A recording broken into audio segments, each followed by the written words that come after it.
2026 এপ্ৰিল মাহত পুনৰ জন্ম হ'ব জুবিন গাৰ্গৰ। ছিংগাপুৰৰ এটা দৰিদ্ৰ পৰিয়ালত জন্মগ্ৰহণ কৰিব জুবিন গাৰ্গে। মাইকেল জেকছনৰ দৰে এগৰাকী বিশ্ববিখ্যাত পপ ছিংগাৰ হ'ব জুবিন গাৰ্গ। 4 বছৰ বয়সৰ পৰাই গীত গাব জুবিনে। 14 বছৰ বয়সত অসমলৈ আহিব জুবিন গাৰ্গ। নিজৰ সৃষ্টিৰাজি শুনি প্ৰেমত পৰিব জুবিন।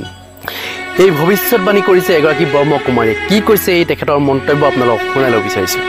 মোৰ সেই ধ্যানৰ যোগেদি মোৰ নিৰাকাৰ পৰম পিতা পৰমাত্মা ঈশ্বৰ আল্লাহ গড ভগৱানে মই তেখেতক সোধোতে তেখেতে মোক যিখিনি টাচিং কৰালে, যিখিনি স্পৰ্শ কৰালে, মেছেজ সদায় স্পৰ্শৰ আকাৰত আহে, ইনটিউশ্যনত আহে, সেইখিনি মই আপোনালোকক শুনোৱাবলৈ প্ৰয়াস কৰিছোঁ।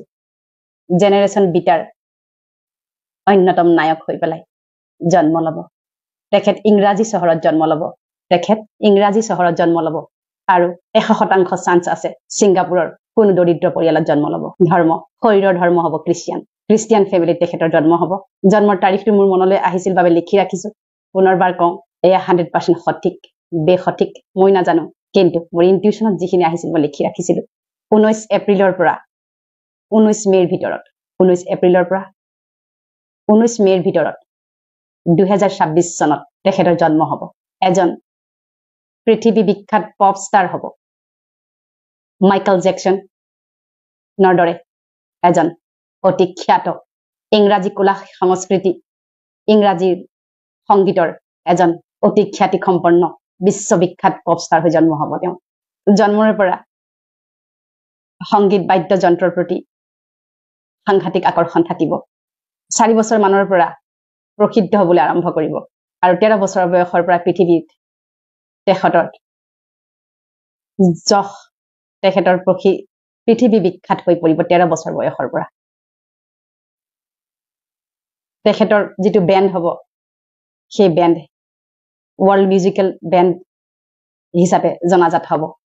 ওৱান অফ দ্য বিগেষ্ট বেণ্ডছৰ ভিতৰত এটা বেণ্ড হ'ব। আৰু তেওঁ 14 বছৰ বয়সৰ পৰা সেই মিউজিকেল বেণ্ডটো লৈ সমগ্ৰ পৃথিৱী ৱৰ্ল্ড টুৰ কৰিব। ভাৰতবৰ্ষৰ কৃষ্টি সংস্কৃতিয়ে তেওঁক সকলো সময়তে আকৰ্ষিত কৰিব। আৰু তেখেত অসমলৈ আহিব, অসমীয়া গীতৰ ৰিচাৰ্চৰ বাবে আহিব। আৰু যেতিয়াই জুবিন প্ৰয়াত তেখেতৰ শৰীৰে গীত গাই হৈ গৈছিল, সেই গীতবোৰ শুনিলে তেওঁ ভাবুক হ'ব আৰু তেওঁ নিজেও এজন জুবিন ফেন হৈ পৰিব। আৰু তেওঁ জেনেৰেশ্যন বিটাৰ এক অন্যতম আকৰ্ষণ, অদ্ভুত আকৰ্ষণ হ'ব। এজন ফিলান্থ্ৰপি হ'ব, দানী হ'ব, দাতা হ'ব, হিউমেটেৰিয়ান হ'ব, পৰম পুণ্য পবিত্ৰ আত্মা, মানৱ দৰদী আত্মা, যাৰ হৃদয় পৃথিৱীৰ দৰে বহল। প্ৰতিজন আত্মাৰ প্ৰতি তেওঁ সদাশীল হ'ব, বিনয়ী হ'ব। সেই নিৰ্মাণকাৰী শিশু সুলভতা থকা আত্মাই বিশ্বত এইবাৰ কেৱল আমাৰ ভাৰতবৰ্ষতে নহয়, বিশ্বত তেওঁ এবাৰ জিলিকি উঠিব। আৰু সেই আত্মাৰ জন্ম হ'ব 9 মাহৰ পিছতে। যেতিয়া পুণ্য আত্মাৰ মৃত্যু বা জন্ম হয়, পুষ্পবৃষ্টি হয়,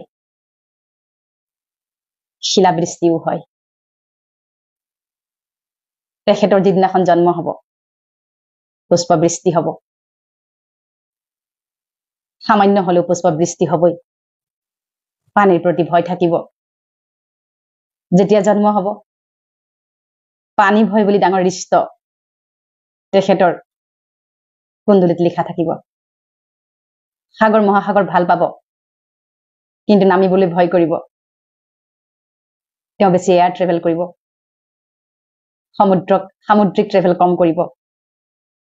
আৰু দেখা গৈছে ভেজিটেৰিয়ান হ'ব। আৰু নিজৰ স্বাস্থ্য, লোক, দায়িত্ব, কৰ্তব্যৰ প্ৰতি খুব সচেতন হ'ব।